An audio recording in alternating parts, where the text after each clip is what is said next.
What is up, people? Welcome. Welcome. Appreciate you for joining. Welcome to the first episode. And we've been doing this. Welcome. First episode of Ball Don't Lie. The Ball Don't Lie podcast. It's your boy, that annoying Rams fan from the Crunch Time chat. Welcome to the show. First of all, is the mic working? Mic, camera quality. Are we good? We good here? Give me some feedback.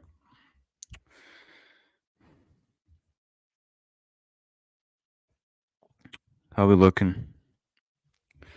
Hopefully it's working. So, awesome. Xavier, shout out. Shout out to you.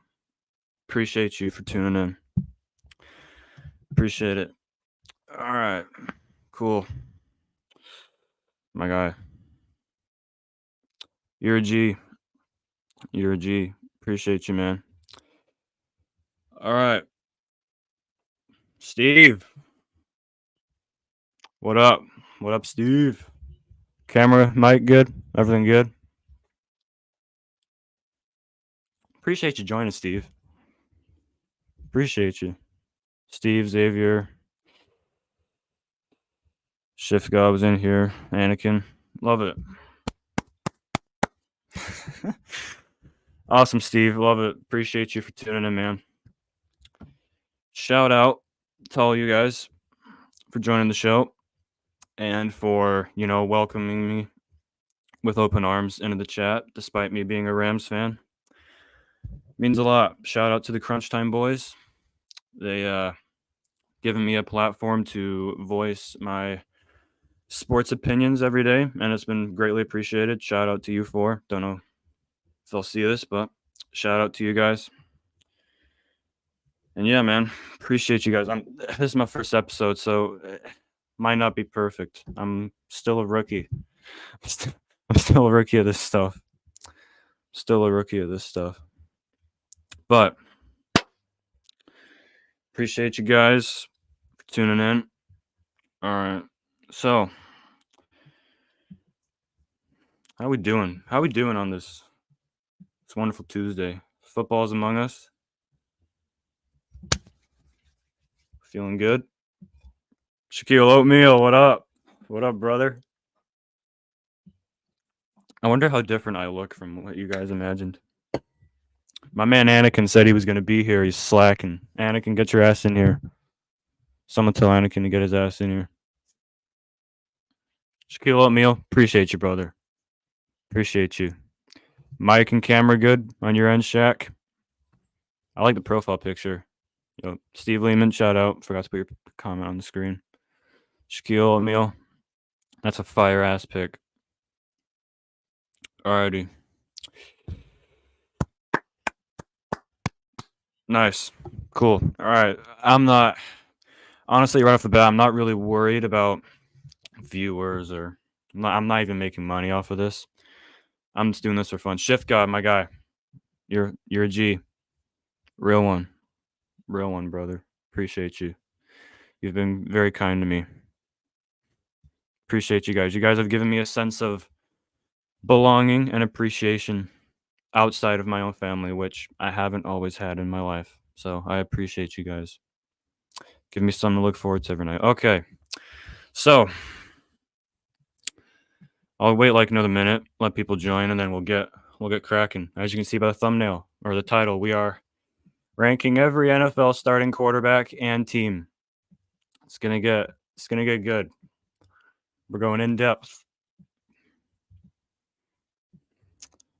Might piss some people off. Who knows? Man? We got 6 people in here. Let's go. I think Xavier, Steve, Shaq, Chef Guy. Who are the other two? Other two, comment. Let me know you're here. Oh my god. Thing went to shit. For a second. Hold on.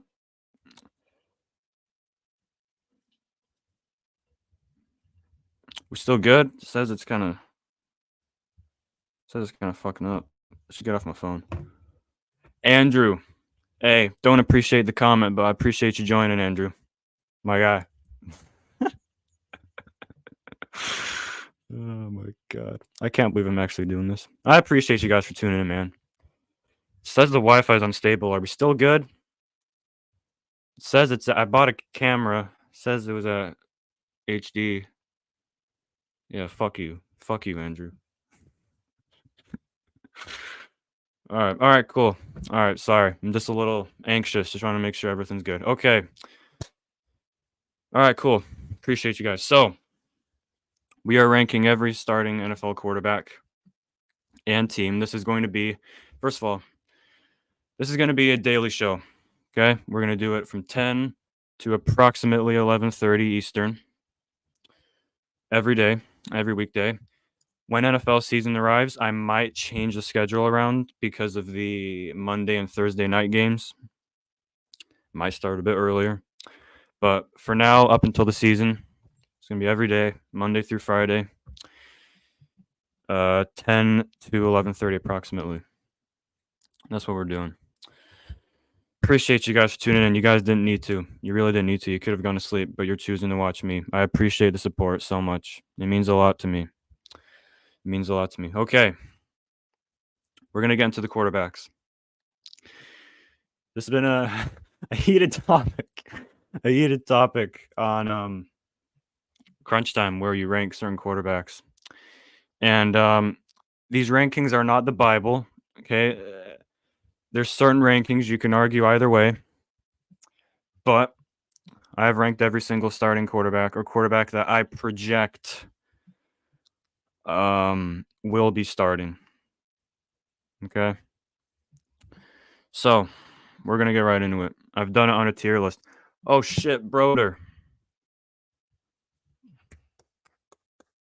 Broder, my guy. My guy, Broder. Appreciate you just even for tapping in. That means a lot. You're the man. You don't have to watch. You got stuff going on, but you're the man.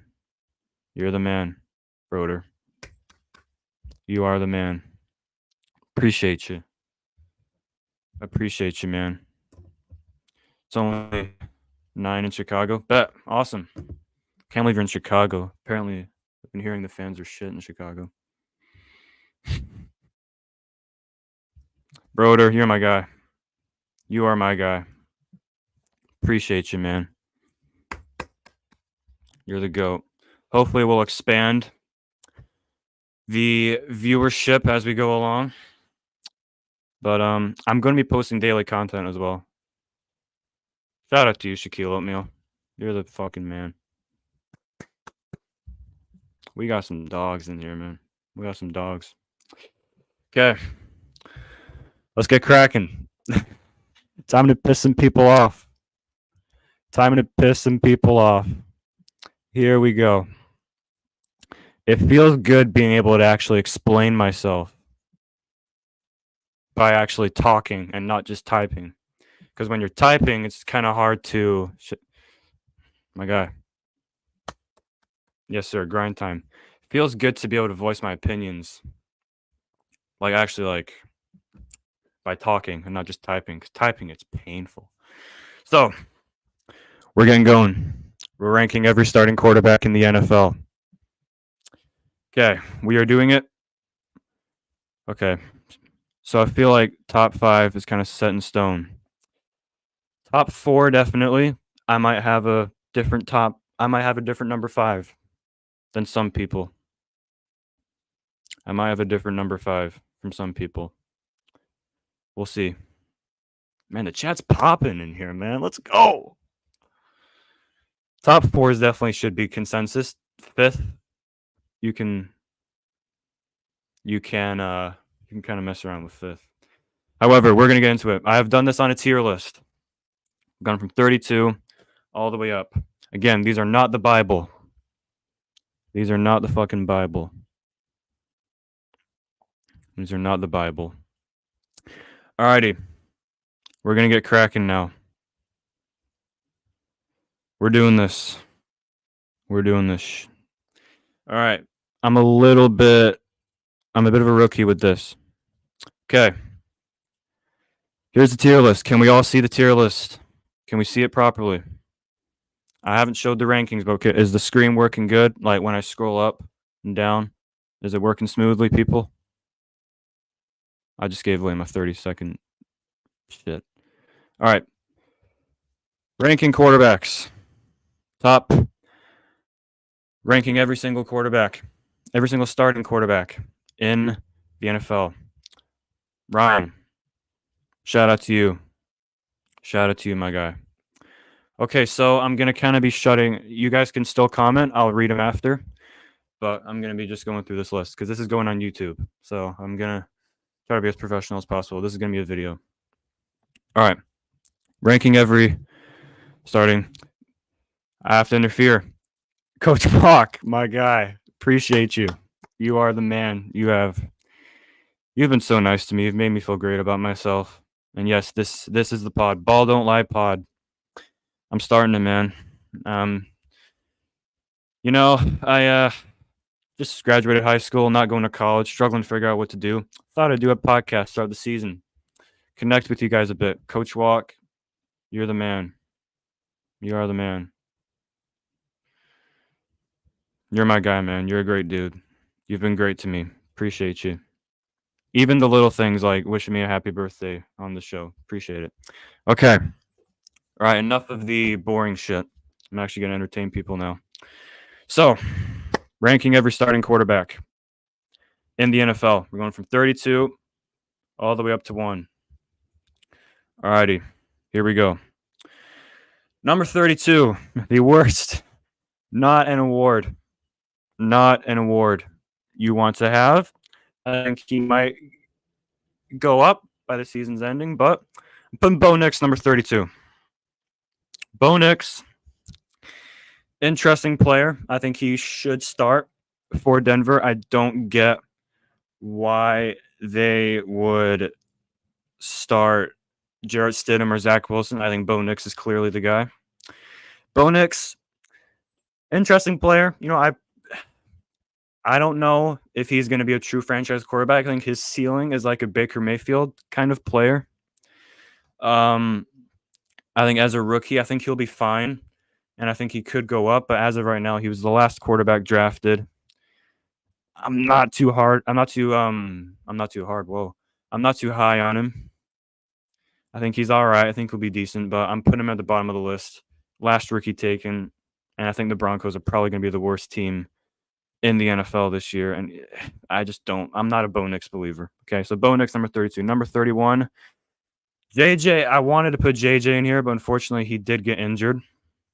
So we're rolling with Sam Darnold. Sam Darnold, 31. You could probably put Bo Nix above Sam Darnold, but Sam Darnold, he's not a good.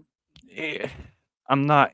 I mean, he has been given a pretty bad, what's it called?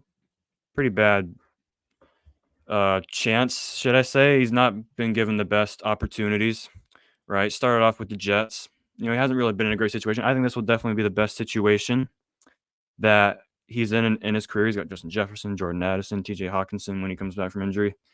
But he's just, for the majority of his career, he's not been a great starting quarterback. Turns the ball over a lot. Was a very, pretty highly touted prospect coming out of college. Just hasn't been that way. But I think he'll be fine in Kevin O'Connell's system, but I still think he's towards the bottom. Hasn't had one season where he's been like, he hasn't had that season where you could put him into like maybe the Baker Mayfield, Geno Smith tier. Sam Darnold, he's fine. He'll be a decent backup. But I'm putting him at 31. Number 30, Bryce Young. Bryce Young, tough one, man. I think I'll be honest, man. I've never been a Bryce Young guy. I did not get why he was the consensus number 1 overall pick. I always thought CJ Stroud was that pick. Bryce Young, I think, now, I will be fair to him. Situation last year, horrible, right? Situation last year was terrible. He had no offensive line. He had, play calling was terrible, running game. The whole offense was just terrible around him, right? But Bryce Young, you look at his play, I think his ceiling as a player to me is Tua. I think him and Tua could be very similar. Small, undersized, I think Bryce Young's a bit more mobile. I think Bryce Young. I've watched some film of Bryce Young. He just needs to step up his decision making. Needs to get a bit faster. I like his accuracy. He's a very accurate player, but he's very undersized. He doesn't have elite mobility. He doesn't have elite arm strength. So like when you're that small, you better have Kyler Murray arm strength and Kyler Murray mobility. He doesn't have that. There's nothing about Bryce Young that wows me. I do think it's fair to give him a chance, but I just don't see it working out in Carolina. I don't think he's a special player, and I'm just not feeling it with Bryce Young. I've never been a Bryce Young guy. I thought C.J. Stroud was clearly the top quarterback in that draft. But Bryce Young, I'll put him at 30. I'll give him. I will give him more time. Dave Canales, new head coach. They got him some new weapons. I'll give him a chance. Right now, I'm putting him at 30. 29, Gardner Minshew. Minshew mania. What an icon. Gardner Minshew. He's an interesting one. He'll be a journeyman. You know, I think he should be a starter. I think he's a starting caliber quarterback. I think he was good with Jacksonville for a little bit. He was all right. You know, he's got a decent arm. You know, he came in with the Colts, was serviceable. Did a good job. You know, did well with Philly, I think, when Jalen Hurts went down. He's fine. He's the guy you bring in when you're the Raiders. You don't really have a rookie quarterback you like in the draft. So you take him. You ride with him throughout the season. And then you look to draft a quarterback. And I think he can be a great mentor for a young quarterback. He brings the energy. He's a great leader. I like Gardner Minshew a lot. He's just not a guy I would build around my franchise long term. But he's all right. 29. 28, Drizzy Drake May. I see it's tough because I think Jacoby Brissett will start. But I wanted to put Drake May because I think he's their best quarterback. Drake May, it's tough. It feels like he's either going to be Josh Allen or he's going to be like a Zach Wilson.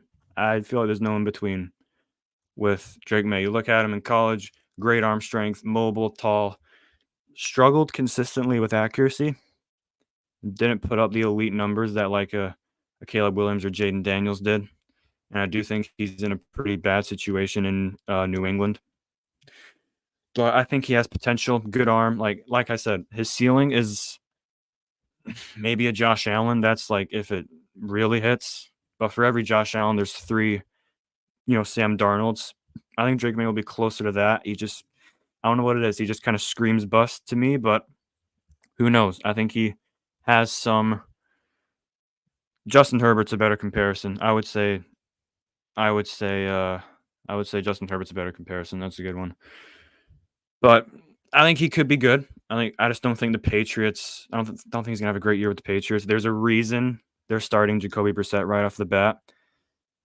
I think he's going to be probably the 3rd or 4th best quarterback out of this draft. I think he has a lot of potential, but I'm putting him at 28. And again, rookies are already hard to rank because they haven't played a game yet. 27, Mr. Will Levis. Will Levis showed some promise last year. I won't lie. Now, one thing, he needs to stop taking huge hits, right? The huge hits, if he keeps taking them, he's going to get banged up. I don't think he's built like Josh Allen to really take those hits. But when you look at him as a player, great strong arm, right? His debut against, I think it was the Falcons it was against, 4 touchdowns, no picks. There's potential there with Will Levis. He needs to get more consistent.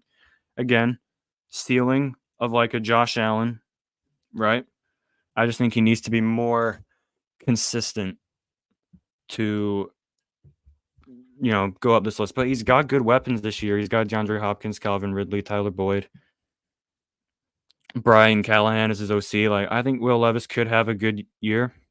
The mayonnaise in his coffee man himself. He's a weird dude, but sometimes you need those guys. Sometimes they have that different juice. They're like Gardner Minshew. Weird guys, really great leaders. Will Levis, he's average. I think he has potential. Again, kind of a boomer bust. But I'm putting him at 27. 26, Danny Dimes. Daniel Jones. I remember the days when the Daniel Jones hype was just going all around the NFL. They even paid him $40 million a year. And that was an awful lot of money for a dude whose season or career high in touchdown passes was 15, right? Daniel Jones, to be fair to him, shitty situation in New York, right? Very bad. He's not been surrounded with a lot of talent. I think that 1 year with Dable, he was fine, but like he's a good runner, great athlete, but as a thrower, he's not super polished from the pocket, doesn't have a great arm, struggles a lot with accuracy, fumbles a lot, right? If he can be what he was in 2022 that earned him the contract, he'll be a middle of the pack starter, but even then, I think the Giants should look to move off him after this year. His playoff win against the Vikings, that to me is a ceiling. Great runner, but it does help when you have Saquon Barkley as well. He's not going to have Saquon. We'll see what he can do with Malik Neighbors. But Daniel Jones, he's all right. I think his times as a starter could be coming to a close pretty soon. So I've got him at 26. He's all right. Number 25, Derek Carr. Derek Carr, tough one because he felt like whenever he was on the Raiders, people were like, Derek Carr is actually good. He's just in a terrible situation. So he goes to the Saints and he just gets beat up. Like he's just that Derek Carr, like he's the prototypical, like he's fine, right? He's all right. He's got decent accuracy. He's a good placeholder. I think if he was on the Niners during the Jimmy G era, he probably gets them to the Super Bowl as well and does similar to what Jimmy Garoppolo did. But he's getting older. He's definitely not getting any younger. His body's only getting more beat up. Doesn't possess any elite traits. Put up decent stats last year, but I think he showed leadership concerns last year. There were times where he was just flipping out at guys. Doesn't have a playoff win. Like Derek Carr, he's fine. Kind of like all the guys at this point. He's fine. Not amazing. He's 25. Number 24, Deshaun Watson. Deshaun Watson, tough one. Another tough one to rank because in his prime, at his peak, he's top 5. He's top 5, 6. When he was in his prime, he was different. However, the problem is that it has been years since he was a winning quarterback. Almost as long since he showed any signs of being an elite quarterback.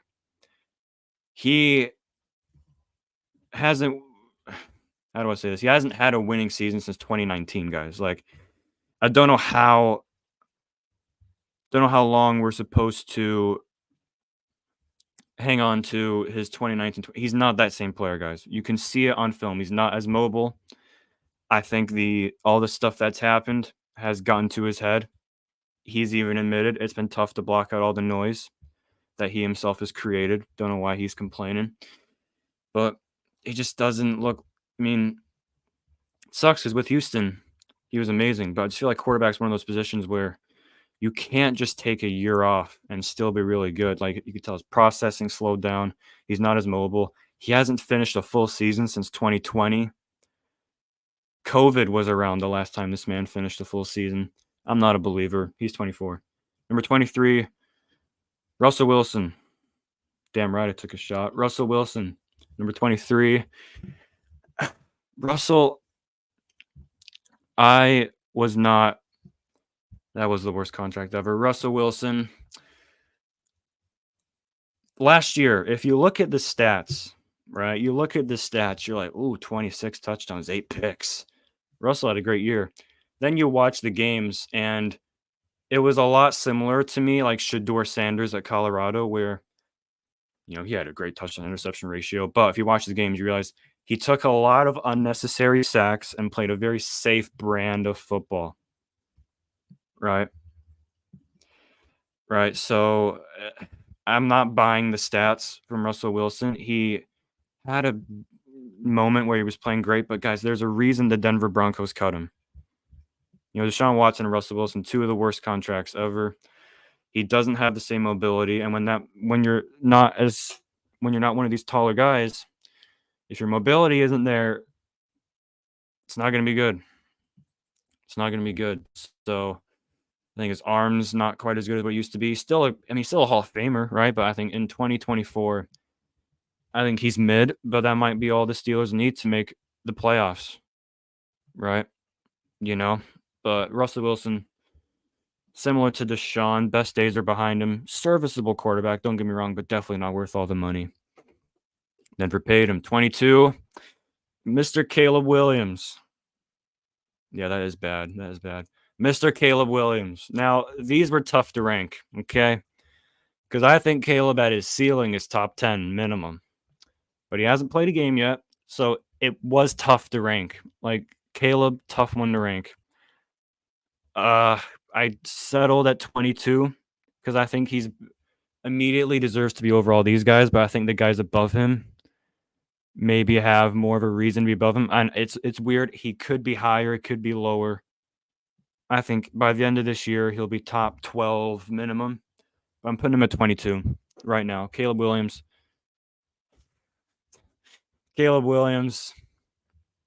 He has it all, right? To me, I don't like the Patrick Mahomes comp. I don't think that is accurate for him. I don't like that. I think a taller Kyler Murray is a better one. Very mobile, great arm. He does have Mahomesian type plays, right? But there are some flaws. There's a couple flaws. He does fumble a lot in college.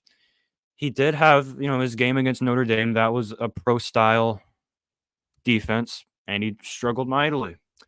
But I think you saw him in the preseason. He has all the tools. I just hope that the Chicago Bears don't get in the way. And Matt Eberflus, I think he's got all the weapons. He's got Keenan Allen, DJ Moore, Rome Odunze. He's got everything around him. Caleb Williams, look out for him to be a Rookie of the Year contender. I think he'll be a franchise quarterback. I think he'll eventually compete in 3-4 years with Jordan Love and Jared Goff to be the best quarterback in that division. Maybe not even 3-4 years. Maybe even by the start of next year. I think Caleb's going to be great. I'm sticking him at 22 right now. It is not bad. He's going to be a dog. I have Jaden Daniels above him, though. This is going to ruffle some feathers. It's going to ruffle some feathers. Jaden Daniels, I think Jaden Daniels should have been the number one pick. I think he will be the best rookie in this class.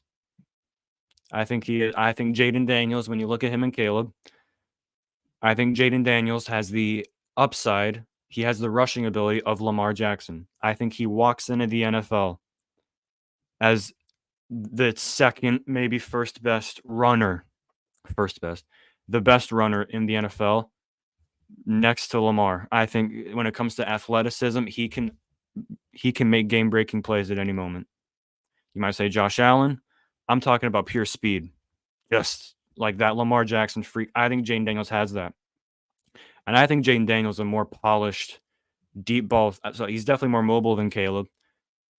I think he has a more polished deep ball than Caleb Williams. You saw it against the Jets. His flick of the wrist, his mechanics, his deep ball passing is elite.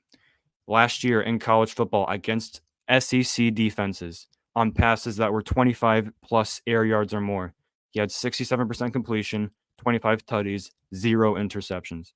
I think Jaden Daniels is that guy. I think he will win an MVP in this league. I'm putting him at 21 right now. He will be in the top 10 very, very soon. I don't know if he'll have a CJ Stroud rookie year. Commanders' offensive line still has some question marks, but I believe in Jaden Daniels a ton, and I think he's going to be the best. And I would have taken him. I would have taken him number 1 overall. Number 20, Anthony Richardson. Tough one. You could put Jaden and Caleb ahead of him, but I'm going to give Anthony the benefit of the doubt because we've seen glimpses of him. Anthony Richardson, similar to a guy like Jaden Daniels, the running ability that he has, the ceiling he has. I think his ceiling is a Cam Newton, Josh Allen-esque player. And there's a lot of similarities. Now, one thing, he does need to protect himself a lot better. There needs to be a switch in his brand of quarterback play. He needs to stop being a running quarterback, and he needs to turn into a quarterback who can run. It might sound strange, but there is a difference. Running quarterbacks are quarterbacks who depend on their legs. They depend on their legs in order for them to succeed. Right? Johnny Manziel in college. Great example. You look at Justin Fields. Justin Fields, he depends on his legs. If it wasn't for Justin Fields and Johnny Manziel's legs, they would suck. Quarterbacks who can run are quarterbacks who have the upside with their legs, but they can also throw. So guys like Jayden Daniels. Jayden Daniels is not a running quarterback. He's a quarterback who can run. He's a quarterback who can run. He can beat you, unlike Justin Fields, unlike Johnny Manziel. Guys like Jayden Daniels, they can beat you with their arm, and the running is an added bonus. There's a very big difference. Richardson needs to go from a running quarterback into a quarterback who can run. If he does that, he has potential. I've watched some film of him. He has good pocket presence. He looks polished as a passer. Struggles a little bit with accuracy, but he makes the right decision most of the time. Great runner. He just needs to stop taking so many goddamn hits because he's not going to survive in the NFL if he takes those hits. But ceiling is great. Cam Newton ceiling, Josh Allen ceiling. I like him a lot. Number 19, Geno, I wrote back Smith. Geno Smith. I'm not going to try not to be an asshole here, but I'm probably going to fail. Geno Smith. He wrote back a bit this year. Let's be honest. He definitely wrote back. Rode the bench for his whole career. Comes in Seattle. Has a great year. Props to him. We started putting him in the top 10. I thought that was ludicrous. And guess who was right? Your boy. But I'll stop being a douche. Geno does certain things well, right? Accurate, good arm, good mobility. He's fine. If you've got like Kirk Cousins, I think he's a Kirk Cousins kind of player, right? If you've got a measure quarterback, you're content. You're not in any hurry to replace him, but you're also not committing him long term or committing to him long term, right? Geno, this season was fine, nothing great. Nothing amazing. He did solid. Like he's good. He's solid in the right system. He's got a lot of weapons. His offensive line wasn't great last year, but Geno, he's got good weapons. He's got a good arm, got good accuracy. He's fine. He's fine. He's got a decent ceiling, but I think we've seen the best of him, and that was his 2021 season, which was it was good. I'm not gonna hate on him. It was really good. I think he's around middle of the pack. He's 19th. 18th, Kyler Murray. Kyler Murray is a tough one as well because, again, when you look at Kyler, it's similar, maybe not on as high a scale, but it's similar to Deshaun Watson. In his prime, MVP candidate, right? 2021. But it's been years since we saw him play at a great level. It's been years since we saw him have a winning season. However, as you know, I have concerns about his durability, but when you look at Kyler Murray, there's potential there. I think if he can get back to his ceiling, he'll be back in the top 10, but I think you have to kind of almost take into account, like, I saw some people, they're putting him above Jared Goff and Brock Purdy. That doesn't make any sense to me because, yes, his ceiling's higher, but he just hasn't. The last 2 seasons he hasn't had. I mean, it's not been his fault, right? He's gotten injured, but until he kind of comes back and proves it a little bit, I can't put him that high. I think his ceiling is top 10, but I think 18 is right around where he belongs right now. Again, I think he'll be higher by the end of this year. I think him and Marvin Harrison are going to be really good. But we need to see if he lives up to that contract. That's a problem. They paid him a lot of money. So Kyler Murray, middle of the pack. I think he has a high ceiling, great accuracy, unreal mobility, unreal playmaking. Does struggle with decision making at times, and he is a bit small and injury prone. I've got him at 18. 17, shake and bake. Baker Mayfield. Sorry. Yeah, I can't. I'm not monetized right now, man. Sucks. But Baker Mayfield, 17th. I have always been of the opinion that Baker Mayfield is one of the more underrated quarterbacks. I think when you look at his career, rookie year, it was awesome, right? Second year struggles. He also had Freddie Kitchens as his head coach, who was doing halfback draws on 4th and 9, right? I don't know how you're supposed to do good with that. And then 2020 has good offensive line, good running game, leads the Cleveland Browns to the playoffs and wins a playoff game. Like he took the Browns from an 0-16 team and made them a 7-8 win team right off the bat. Like, he deserves credit for that in his 4th year. He's hurt, doesn't play well. They see an opportunity to move on. He gets stuck in a terrible situation in Carolina. And now he's with the Bucs, and he's proven that if you give him a good enough situation, he will be a good quarterback, and he's earned his money. He's got a good, strong arm. Great. I think he's matured a lot over the years. Great leader, accurate, decently mobile. And when you look at him, he's been an awesome playoff quarterback. I mean, he beat the Steelers on the road, put up great stats, almost beat Mahomes and the Chiefs, balled out against the Eagles, and played very well against Detroit. Baker Mayfield to me is very underrated. I think he's earned his money. I don't think the Bucs will win a Super Bowl with him, but he's very good.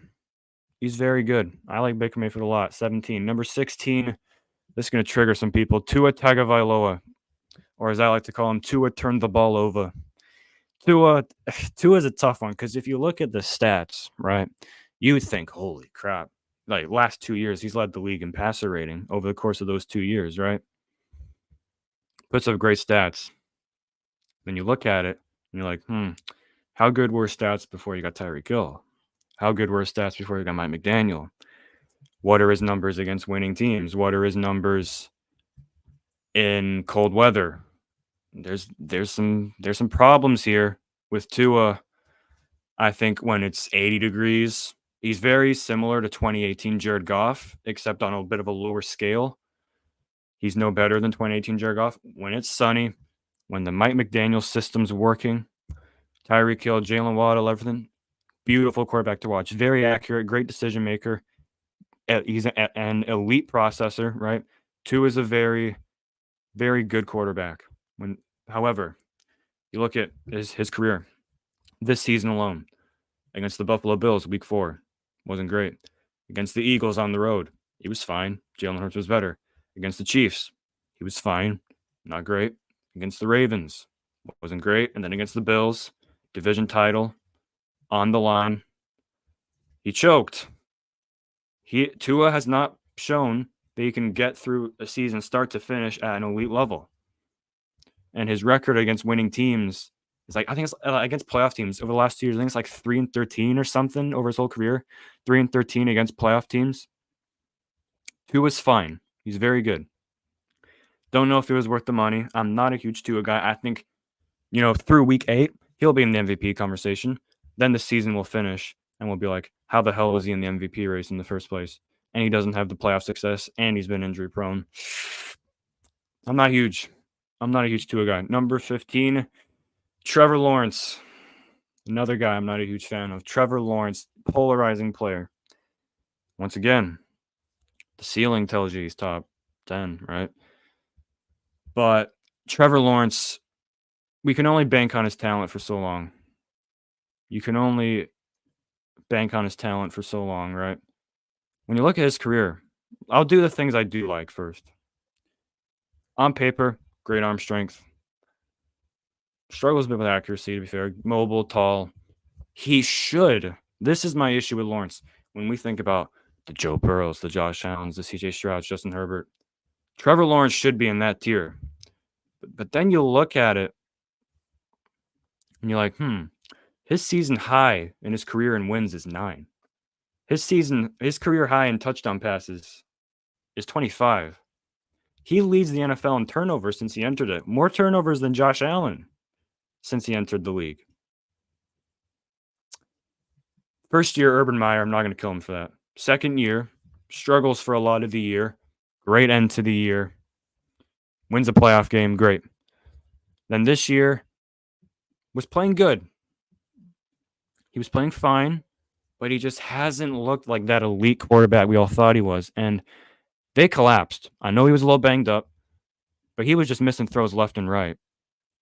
Against the Titans, against the Browns. Like, Trevor Lawrence, he has potential, but he's had good amount of talent around him. Like, there's no excuse.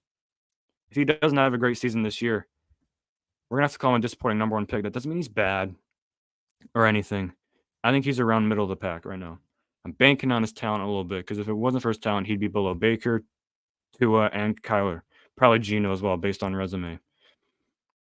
Trevor Lawrence, 15. Kirk Cousins, 14. Kirk Cousins, 14. I like Kirk Cousins a lot. I'm sure a lot of teams would love to have Kirk Cousins as their quarterback. You know, good strong arm, very accurate, puts up great stats as well. And when you look at it, Justin Jefferson, his first 3 years, best 3 years by a wide receiver to start their career in NFL history, who was the quarterback? Kirk Cousins. He's a very good, passable quarterback, right? But when you put up loads of numbers and it doesn't translate in the playoffs, it's kind of empty calories to me at times. Can't ignore the stats, but at the same time, he's only had one playoff win. He's not good in prime time. He has moments where you're just like, what are you doing, Kirk? But I think he's one of the more underrated quarterbacks in the NFL. 14 isn't an insult. It's just there's other guys above him who have done a bit more. And I like Kirk. Very good, but just doesn't quite have the resume to be in the upper echelon tier. Number 13. This is going to piss a lot of people off. Rayne Dakota Prescott. I might have him the lowest out of any human on the planet. It seems like every list you see, Dak is top 10. I have him 13th, and I'll explain why. I have very good reasoning. I'm not just a Cowboy hater. Well, I am a Cowboy hater, and I am a Dak hater. But I have reasoning for Dak being at 13, okay? I have reasoning because you look at the stats, right? Similar to Kirk, similar to Tua. The stats, they look great. You know, this year, 39 touchdowns, 6 picks in the MVP race. Then you look at it and you're like, he has been, I think since he entered the league, Dallas Cowboys have had the most Pro Bowl players in the entire NFL. In the entire NFL, they've had the most Pro Bowl players. And he has 2 playoff wins in 8 years. 2 and 5, I think, in the playoffs. Look at his stats over the course of his career. He's got a couple seasons where his stats look great. Then you look at the games, and an awful lot, similar to Tua, an awful lot of his stats come against the bad teams. You look at his stats last year, they were heavily slanted by going up against the Giants, Commanders, and Eagles twice a year. You might say, well, the Eagles were good. The Eagles had one of the worst pass defenses in the NFL. Sam Howell cooked against the Eagles. Dak gets to face that 6 times a year. Of course he's going to have good stats, right? The only reason he was in the MVP race this year was because Mahomes didn't have a Mahomes year. Josh Allen didn't have a Josh Allen year. Joe Burrow got hurt. It was a weird MVP year. And in the playoffs, Dak Prescott is not good. 3 years in a row, he has just choked in the playoffs. Push comes to shove. I don't trust him in the playoffs. But I'll be nice to him. Good arm. Great leader. Accurate processor. He's a good quarterback. I'm not a fan. I don't think he has killer in him. And you look at, again, this year against the Niners on the road, bad. Against the Bills on the road, bad. And then against the Packers, he was terrible as well. And name me your Dak Prescott game. We're in a big situation against a really good team where you were like, that's the guy. I haven't seen it. Okay, number 12. Mr. Jared Goff. Might annoy some people as well. Mr. Jared Goff at number 12. Jared Goff. What a career. What a career. Starts out, rookie year with the Rams. Looks absolutely terrible. Then by year 3, he's in the Super Bowl. And I want to make this very, very clear. I want to make this very, very, very clear. Jared Goff is a winner. And there's a common denominator with Jared Goff. There's a common denominator. He went to Cal. All right, people, chill out. When he went to Cal, guys, relax. I'm going to compliment him. He went to Cal. First year he was there, 1-11. Third year, 7-5, they win a bowl game. First year with the Rams. God damn it, you guys. First year with the Rams, 0-7 his rookie year. Third year, he's in the Super Bowl with the Detroit Lions. First year, 3-13. Third year, they're in the. So, if Jared Goff's your quarterback, you're going to win. You put the system around him, he gets there. That's why I have him ahead of Dak. Because Dak has had great teams around him. He can't get there. Jared Goff, yes, he has great talent around him. He also gets it done. He also has made it to 2 NFC Championship games. He's also made it to a Super Bowl. He doesn't have empty calories the way Dak does. Push comes to shove. I trust Jared Goff more. Great in the playoffs this year. Jared Goff, highly accurate, great arm. However, and this is the downside. He's just not mobile. He is not, and when he's pressured, this is my thing. This is the caveat with this. Maybe not caveat. I don't know if that's the right word. But with Dak, my problem is, what did he do against winning teams? With Tua, what did he do against winning teams? With Jared Goff, it's this. What is he when his offensive line isn't blocking at an elite level?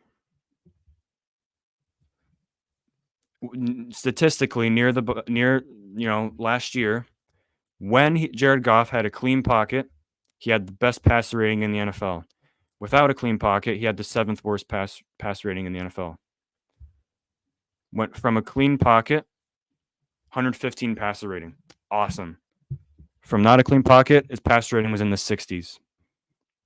Guys like Joe Burrow, Lamar Jackson, their passer rating got better when they were pressured. Those are top-tier quarterbacks. Jared Goff, fantastic quarterback. But this is what I say with Goff. The system elevates him more than he elevates the system. And that's why I got him at 12. That is not an insult. I think he's really solid. I have Brock Purdy just above him. I was flip-flopping a lot with Purdy and Goff. I have a couple of reasons why I have Purdy above him. Purdy's above him. Brock Purdy, tough one to call as well.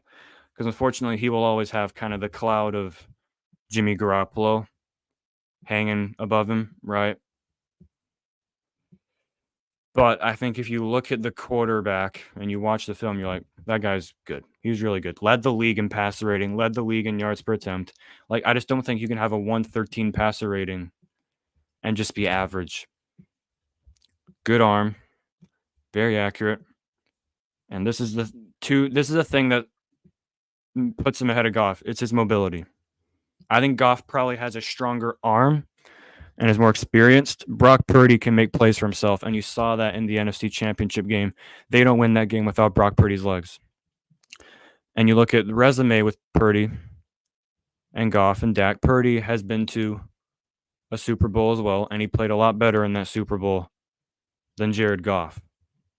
So Purdy, he's had a great start to his career. I do fear about how he'll look without Brandon Ayuk, but Brock Purdy his offensive line wasn't nearly as good as Jared Goff's last year, and he's able to make plays outside the pocket. He can extend plays and make plays for himself.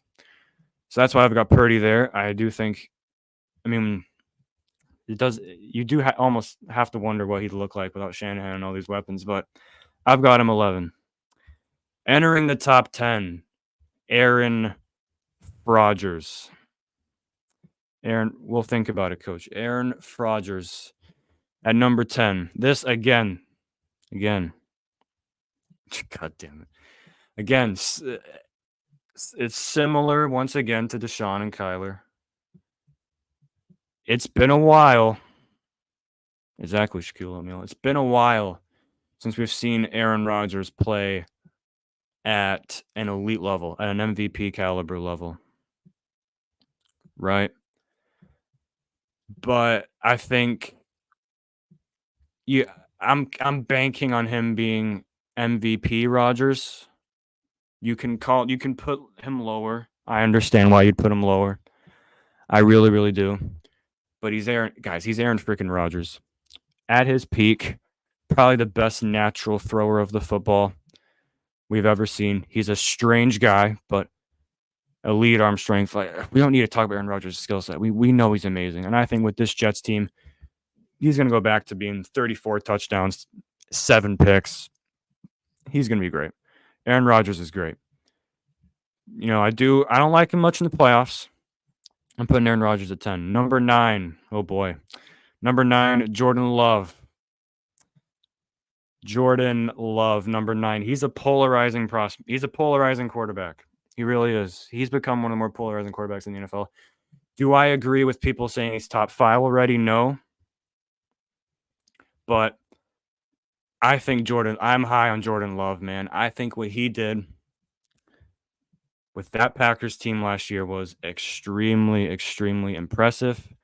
I think when you look at his skill set, he's got a great arm, mobile, accurate. He has it all. He really does. I think his ceiling is top 5. You look at him second half of the year. Now, I do understand the argument of, well, I need to see it more. Totally get it. Because there is the flip side of it. Trevor Lawrence had a good half year. He had a down year, right? So Jordan Love could have a down year. And I understand why you would want to see more out of him, because it was he did have not really a purple patch, but it was a very noticeable section where he was better. But I think people forget, he started the season off fantastic. He had 7 touchdowns, 1 pick in the first 3 games. Had a month where he struggled. Okay, the Packers wide receivers also had the highest drop rate in football throughout week 7. So there's that. Christian Watson wasn't healthy for a lot of the year. Aaron Jones wasn't healthy for a lot of the year. And then when he got going, torched the Bears twice, who were a top 10 defense, torched the Chiefs. Okay, you saw the Chiefs make Lamar, Purdy, Allen, all these guys look like average passers. Jordan Love cooked them. And his playoff debut against the Cowboys, he had a 157 pass rating. He's very impressive.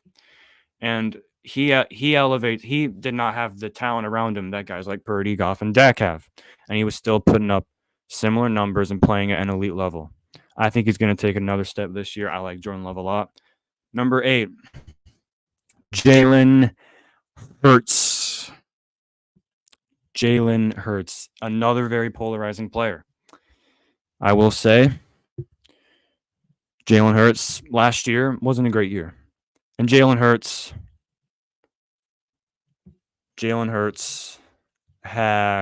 has only really had one amazing year as a player. But that year, I just think Jalen Hurts, that year, he probably wins MVP if he doesn't get hurt. And I think when you look at Jalen Hurts as a player, great arm, incredibly mobile, great leader. Like, when he is on, he was in the MVP race through 13 weeks last year. Right? Struggled this year. But I don't think he was at fault for that. I think the play calling was horrible and the defense was horrible, and he was a little bit injured. I'm not saying that Jalen, like at the same time, he threw 15 picks. We can't have that. And his 38 total touchdown, it's fraudulent because it was tush pushes, right? But he might be a bit high, but I'm a Jalen Hurts guy. I think what the guy I saw in that Super Bowl against the Chiefs, that dude ain't just some other quarterback. I think he's elite. I think he's going to show it again this year. But if he doesn't, he's going to be moving down, because you can't just live off one season. You just can't. I'm banking on him being that MVP caliber player. Number 7, Justin Herbert. Justin Herbert. Again, Justin Herbert probably, when you look at his talent, should be in the top 5 regarding talent, but he just hasn't had that signature moment yet. Like, arm strength, elite. Accuracy, elite. Struggles a little bit with consistency, but you look at the team around him. He's had offensive line injuries, wide receiver injuries, running back injuries, terrible coaching, he's not had a good situation in Los Angeles. And when you look at, people might say, well, lack of playoff success, I don't blame him for that. Against the Jaguars, I don't think he was good. That's why he's not in the top 5. But against the Raiders, that like in 2021, week 17 to get into the playoffs, he was Mahomes level. And because Brandon Staley called a timeout, like the Raiders won and he missed the playoffs. I think Justin Herbert with Jim Harbaugh, you get him some weapons. He's an MVP candidate, elite arm. He's just the prototypical quarterback. Love Justin Herbert. I do have problems with the playoff game against Jacksonville. I do have my issues. I don't think, he's not proven he can come through in the fourth quarter very much. But Justin Herbert's an elite quarterback. Number 6, my guy, Matthew Stafford. Matthew Stafford and Justin Herbert to me are very similar, except Matthew Stafford has more of a clutch gene, right? I think he has more of a clutch gene about him. And Stafford, you look at his people dogging him for what he did in Detroit. Since he's been with the Rams, he has been a truly unbelievable playoff quarterback.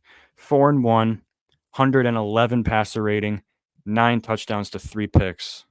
11 touchdowns, 3 picks, 111 passer rating in the playoffs since he's been with the Rams. Has a Super Bowl championship on his resume.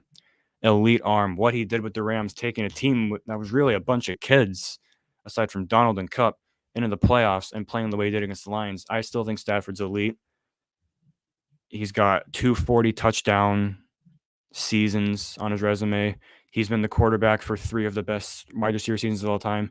Calvin Johnson's record-breaking season, Cooper Kupp's Triple Crown season, and Puka Nacua's rookie season, which was the best rookie season of all time. Matthew Stafford's great. He does make some boneheaded plays that have made me angry as a Rams fan. But elite arm, he's mobile enough, accurate, experienced. Nothing should be said about Matthew Stafford. Now, this is where my 5th one might be a bit unique. I have C.J. Stroud already in the top 5. C.J. Stroud, man. Oh, shoot. C.J. Stroud. Okay, we'll get to this in a minute. Okay. C.J. Stroud. Now, people might say, okay, 1 year. He's had 1 year. Can't put him top 5 yet. I get it. People might say that, but I just think what I saw, some of the things I saw, that's an elite quarterback. His game-winning drive against the Bucs, 75 yards in 40 seconds. Like, who's doing that as a rookie? Like, seriously, who has taken a team that was horrible before he got there into the playoffs in 1 year? The only other guy I can think of is Andrew Luck. Even, you could say Joe Burrow. Joe Burrow got hurt his rookie year, and they weren't making the playoffs. Like, C.J. Stroud went to a situation that was horrible in Houston. I want to make this very clear. People are saying, oh, he has great weapons. No, nobody was saying that before the season. The Texans were a horrible situation. He wins 10 games with that team, plays the way he does, leads the league in yards per game, over a 100 passer rating, plays great in the playoffs against the Browns. Like, in his skill set, crazy accuracy, crazy arm strength, poise. I think C.J. Stroud will be a top 3 quarterback minimum in the league throughout his career. I think he wins an MVP. I think he wins a Super Bowl. I'm a huge C.J. Stroud fan. I think he's a great bet to win MVP this year, man. He might be the most accurate quarterback in football. I ain't even going to lie to you. And his poise that he showed as a rookie, it's unbelievable. I don't see any reason why he would slow down. The only excuse is sophomore slump. That's not going to happen, guys. I promise you. What elite quarterback has had a sophomore slump? Like, I just don't see it. I think Stroud's top 5. Number 4, this will piss off Ravens fans. Lamar. I'll answer that in a minute. Lamar Jackson. Number 4. People might say, well, 2 MVPs, 2 first-team All-Pros. He should just be number 2 right off the bat because of his resume, right? And I think Lamar is elite. Obviously, you can't say anything really to criticize Lamar. This isn't me criticizing Lamar. The reason I have him outside the top 3, playoffs. Playoff resume means a lot to me. And he's not been good in the playoffs. He's had one great playoff game against the Texans. The rest of it, he's been mid. And your biggest weaknesses in the playoffs always get magnified. That is why Lamar Jackson has a 58% playoff completion percentage. That's why he has a 75% 75 playoff passer rating. Because he cannot drop back consistently in the pocket against elite defenses and cut them up. You saw it against the Chiefs. Now, was it all his fault? No.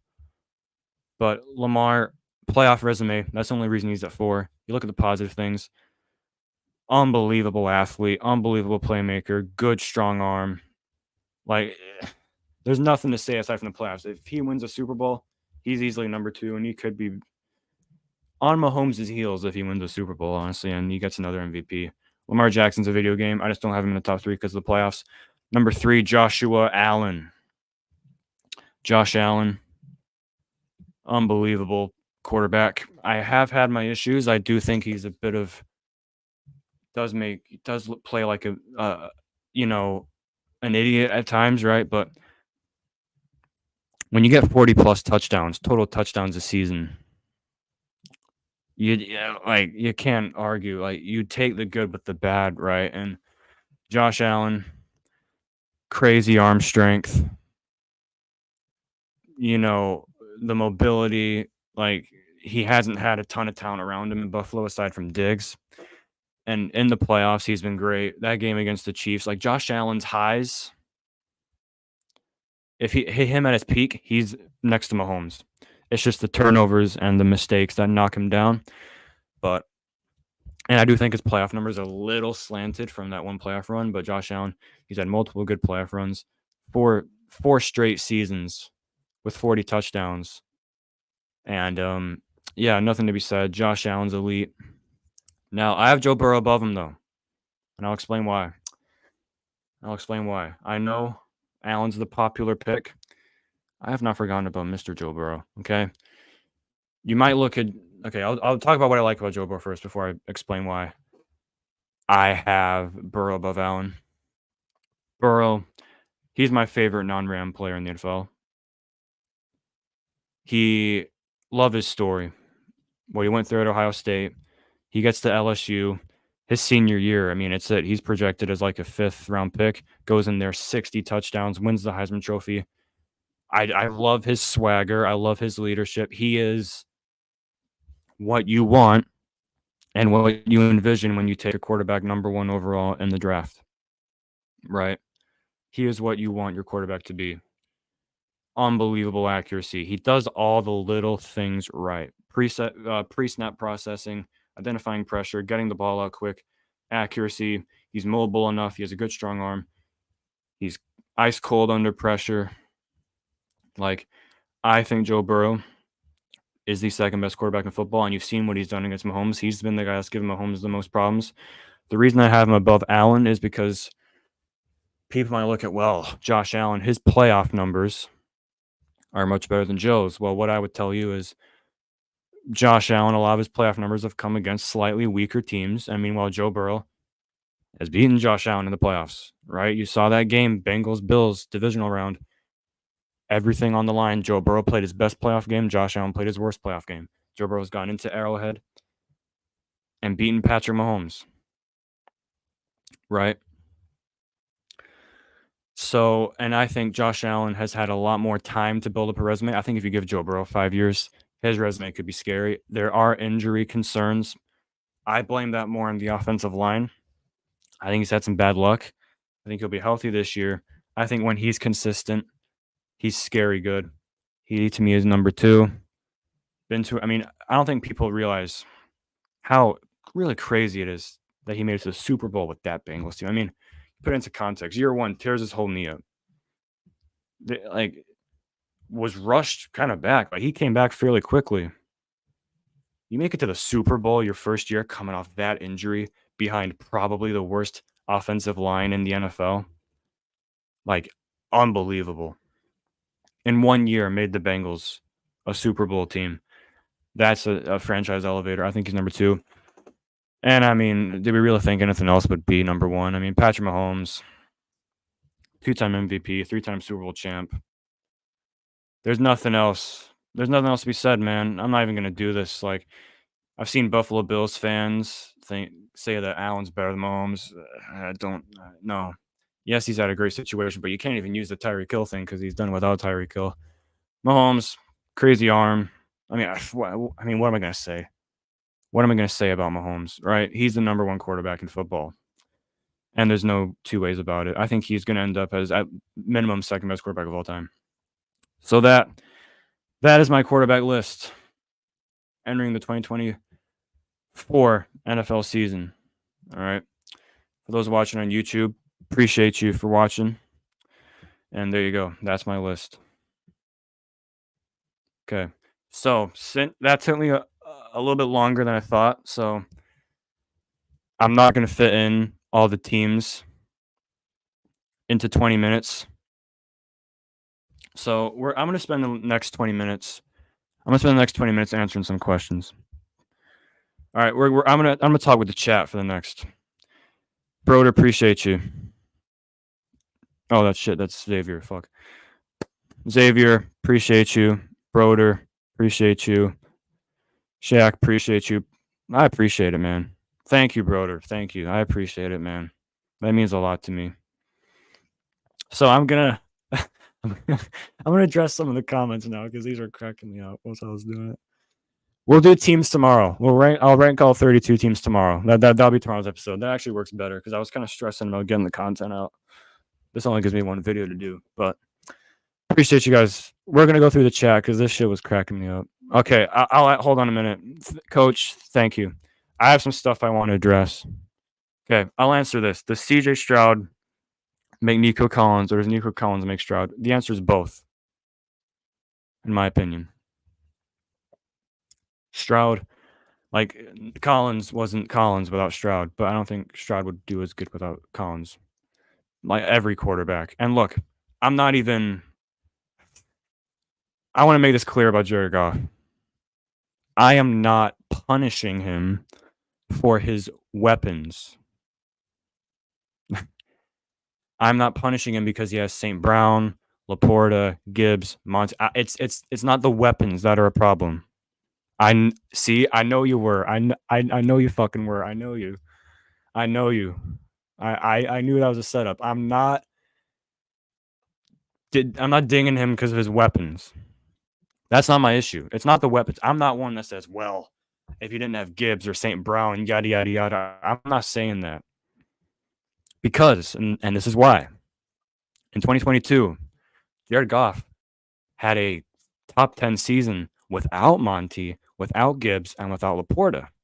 So that's why it pisses me off when people say, like, oh, Goff, he's only good because of Gibbs, Monty.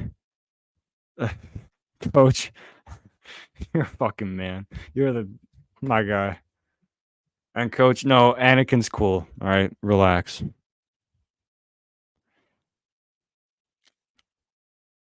Thank you, Broder. Fucking thank you. We need to have this mindset.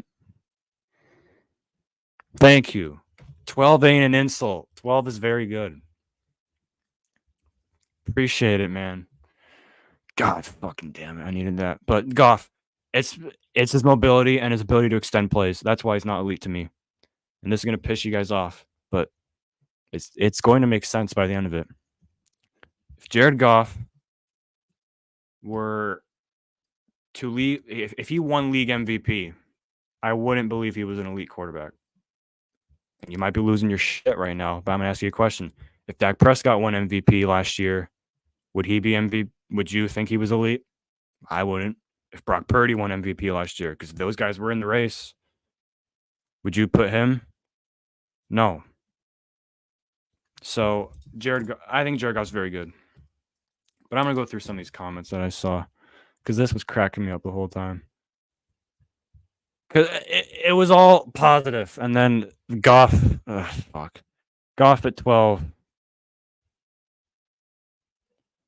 Guys, 12 ain't crazy. Okay, I'll get to your latest comments in a minute. I want to respond to some of these that I saw.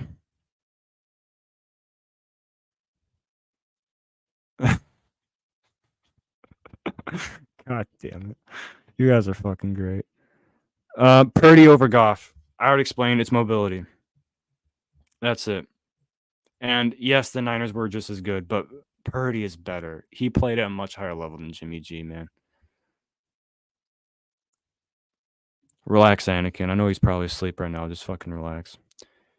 I might have Anakin calling on my show. If who knows, I might try that.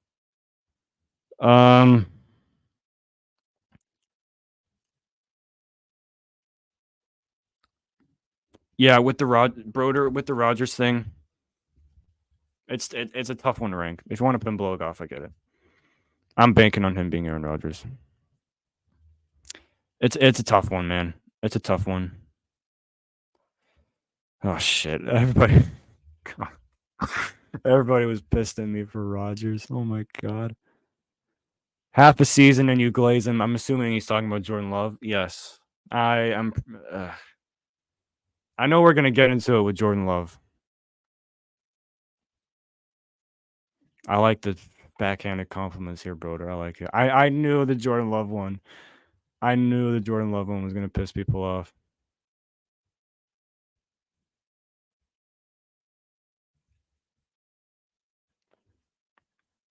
Okay.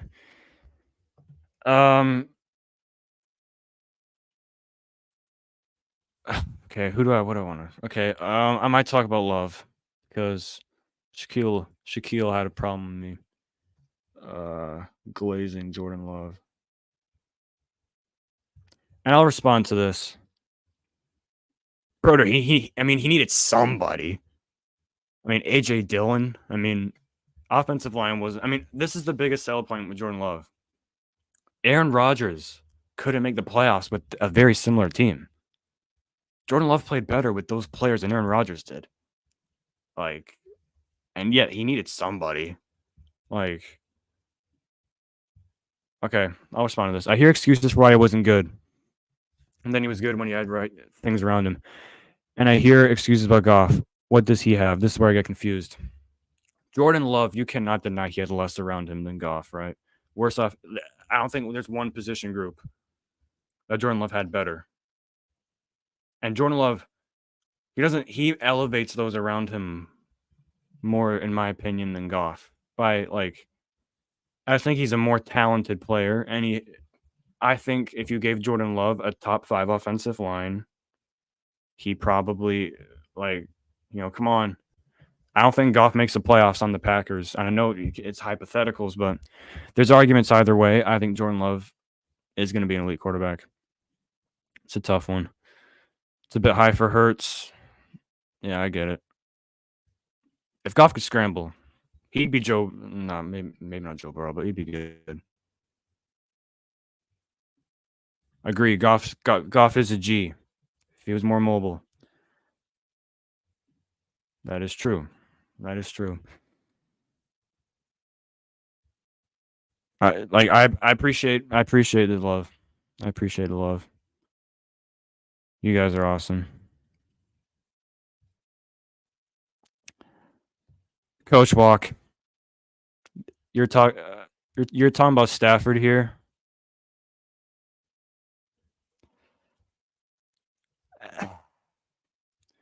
Coach, man, did you see the offensive lines he had there and the running game? Surely what he did with the Rams, surely that throws all that out the window. Like, he was unreal in those playoffs, man. I don't care what you say. Fuck you, Xavier. You twat.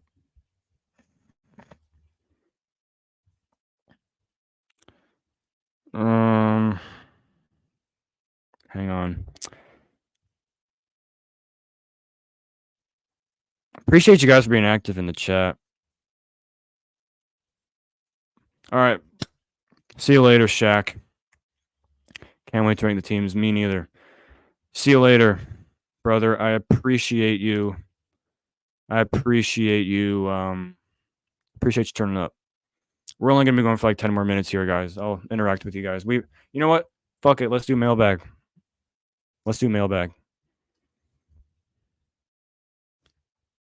My guy. You're a G. You're a G. All right, what have you motherfuckers been saying? There's someone who is pissed at me. Have you seen Auteur? That guy's a dumbass. No, I won't call him that, but he gets pissed. He gets pissed, and there are people who do get pissed. This is why This is why I wanted to do this. If he does, I'll shave my eyebrows. How do we do that? But fuck, what was I gonna say? Damn it, I forgot what I was gonna say. This is why I wanted to do this because there's times where I get shit because when I'm typing, I don't type my full.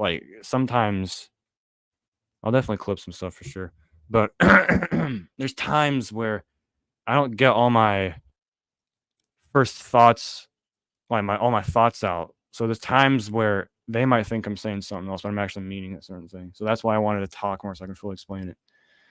Talk to me about Blake Corum, the interior offensive line. Okay. Some of these comments. Man, Rams interior line, I think they're going to be a top 8 run blocking O-line. I think with Kyren and Corum, there's going to be a 75-25 split. I think Kyren will get 18, 19 a game. Corum will get 5, 6. I think that will be the split. I think Kyren will get near around 5 yards per carry, and I think Blake Corum will take the heat off of Kyren, which means he'll play more games. I love the pick. I like Blake Corum. Yeah. Yeah, that's ridiculous, Shift God. This guy thinks Jared Goff is a better arm than Josh Allen. That's just blasphemous. That's crazy. That's crazy. Did I just change some? I don't know if I just changed some. Like that, and he's like, oh, he has more passes of 20 air yards. Come on. What is your first Rams memory? Okay, I'm going to tell you how I became a Rams fan. So I was born in 2006. I'm 18. I didn't really watch football until I was around 12. It was like 2018. I was like, okay, I'll watch it. I want to see what NFL is all about. So the first game I watched, I didn't watch the full game, but the first game highlights I watched was the Chiefs-Rams Monday Night Football game. That was the first one I ever watched when it was like 54-51. And I watched that. I was like, man, I'm hooked. I like this. And I like the Rams logo.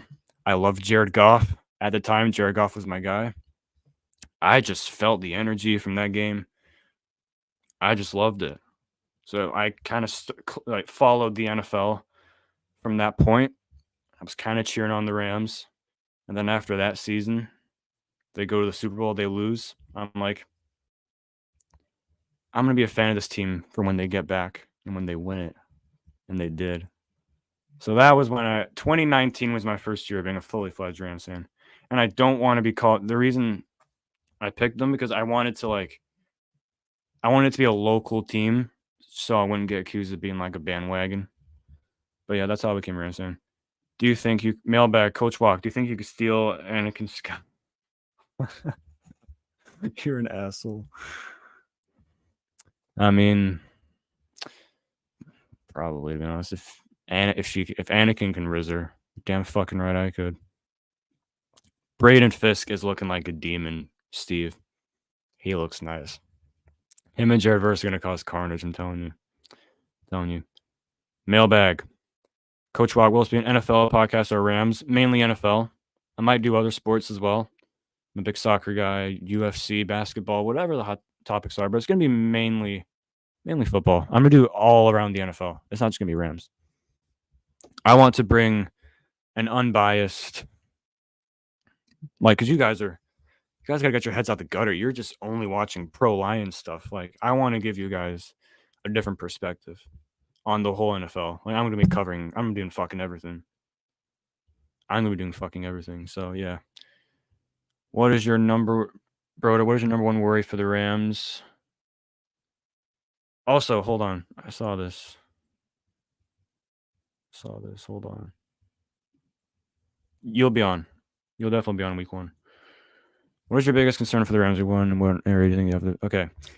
Concern, the young defensive line against that offensive line. The Rams could get bullied at the line of scrimmage. That just could happen. I think they'll get enough pressure on Goff to force a few errant throws, but it's a damn good offensive line, and like I'm just worried the Lions could just chew the clock, keep Stafford off the field, and just score every drive if that pass rush doesn't get there. One area they have the advantage, it's the passing attack against the secondary. Like it's a young pass rush on the Rams going up against an elite offensive line, and it's a young secondary going up against an elite Rams wide receiver core. Puka Nacua and Cooper Kupp are the best wide receiver duo in football, in my opinion. And reports are telling us we're getting a fully healthy Cooper Kupp. We're getting vintage Cooper Kupp this season. And Jordan Whittington looks really good. He looked great on the preseason, 7th round pick out of Texas. You got tight ends a little bit iffy, but and you got Kyren Williams, who's a great receiving back. He'll set up the pass game. Like I think the Rams are going to pass the ball up and down the field. That's their advantage, I think. Mailbag, were you always a Rams fan or were you a Raiders? No, I was always Rams. I wasn't a fan of anybody else. I didn't watch it till I was like 12. I wasn't bandwagon to any other team. It was Rams. It was Rams all the way.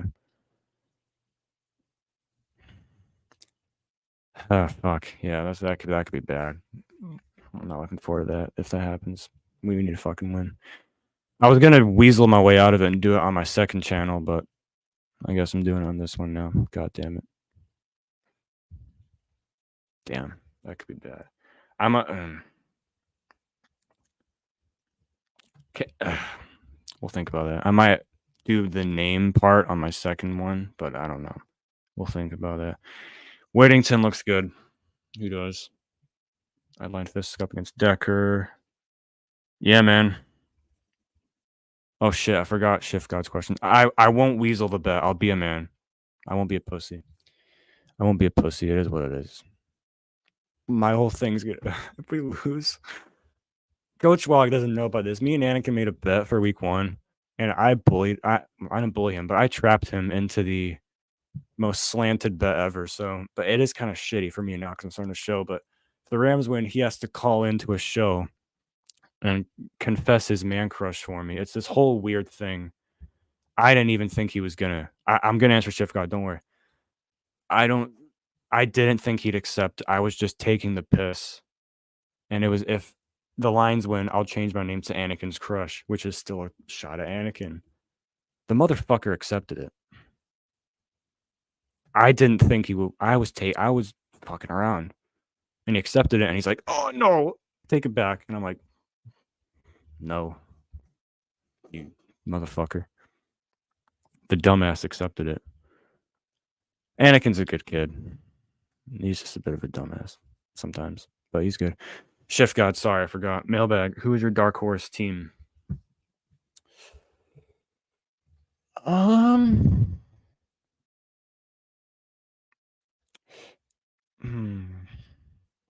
Fuck, hard one. Dark horse, I might go Commanders, man. If Jaden Daniels is what I think he is, Commanders could win 8 games. They could challenge the Cowboys. Titans could be a dark horse as well. Titans have a decent team. But I'd say Commanders. They're my dark horse. Colts is a good one. Yeah, I could see that. If Anthony Richardson pans out. Washington for sure. Yeah, I can't believe he accepted it. I was shocked. Coach, I don't think he has bad intentions. Okay, he gets himself into holes that he can't get himself out of. I don't think he means it in a bad way. He's just annoying. But you don't have to like him. Whatever. It is what it is. Chargers is a good one. Harbaugh. Yeah, I could see that. Any more mailbag questions before we head out? Any more? I haven't been live for an hour and a half. We'll do 5 more minutes. Any more mailbag? 5 minutes. Anything else? I'll have to change the title of this shit. I appreciate you guys for tuning in, man. I was scared that I wasn't gonna have any viewers by this time. You guys staying up till 11:30. You guys are G's. You guys are amazing. Coach Walk, Steve, Broder, Xavier, man.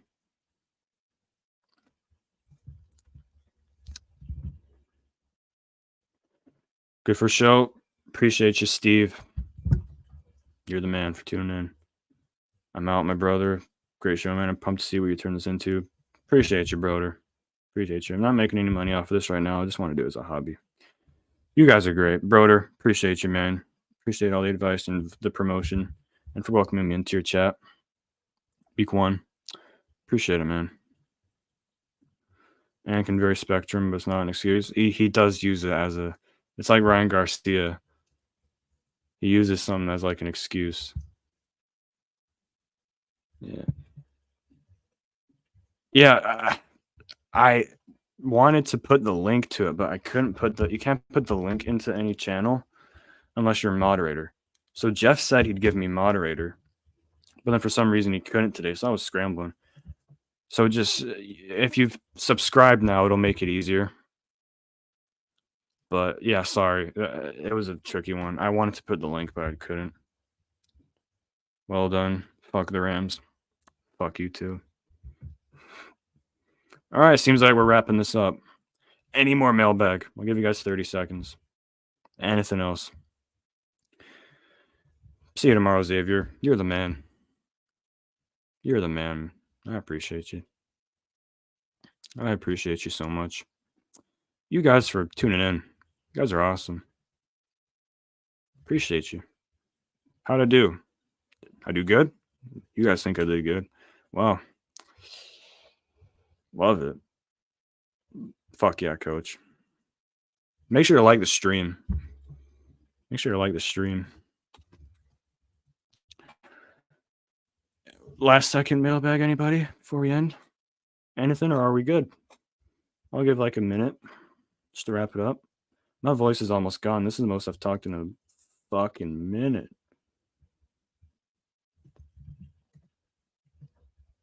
My guy, coach. You're a G.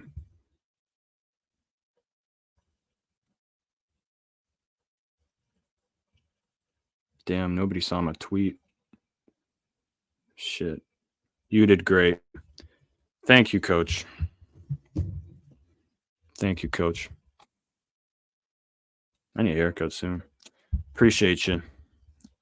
I'm contemplating going live for week 1 during the game. Thinking about it. I'm excited to do my reactions after every game. I'm excited for Rams Lions. I'll have some cool guests on for sure. College, I mean, I don't know if it's the right thing for me. I've had pretty. Last time I've had great in-school experience. I haven't made many friends, so I don't think that that's the right route for me right now. I'm figuring it out, man. I don't know. I'm not sure what I'm gonna do. That's just my answer. I'm not sure. I'm doing this right now, seeing if lane's open. But as of right now, I'm not going. I have offers from. I have a Oregon are waiting for me. But I'm just trying to do what's best for me. I've had a rough run last 5-6 years, so I'm just trying to do what makes me happy. Ryan, you're a G. Appreciate you. Jared Goff's great. I don't want to make it seem like I don't think he's great. Jared Goff's awesome. I went for 2 years. It wasn't for me. Yeah. I don't know if it's worth 4 years. I don't know. If you're going there for like the experience, yeah, I guess, but like for me, I might as well just start a show now. You know? But yeah. All right, I think that might be us. No more mailbag. So that is the first episode of Ball Don't Lie, the Ball Don't Lie podcast. I'm just gonna highlight everybody. I think it was Anakin. I joined Anakin, Broder, Ryan, Steve, Andrew, Schiff got coach. I might have forgotten a couple people. I'm sorry. You guys are G's. Thank you, coach. You're awesome, man. You mean a lot. Let me know. You're the fucking man. I wish I could get super chats. That'll be hype. Fuck. You could have. Damn. That's so shit, man. You have to be monetized. And you have to get to I think you have to get 1,000 subs in order to be monetized. That sucks. Damn it. But anyway. Steve Lehman, appreciate you for tuning in. Shift God. Thank you for joining in such a late, 10:30 or 11:30 for some of you guys. Fuck. You're still up with me. Appreciate you. All right. We're going to wrap it up. Appreciate you guys for joining. Make sure to like the stream if you haven't. Subscribe to the channel. We'll be back here. Make sure to look out for daily content. And we'll be here. Appreciate you, Coach. We will be back. How do we still have 7 people? Who's in here? Who just joined? We had 5 a minute ago. 2 people just joined. What the hell? Okay, we're down to 4. There we go. All right. You guys, appreciate you. We'll be back at this exact time tomorrow. Make sure you tune in. We'll be ranking every team in the NFL tomorrow. That is going to be what we do. But appreciate you guys for tuning in. You guys are awesome. First episode was a success. And yeah, man, appreciate you guys. I will see you guys tomorrow. Peace out.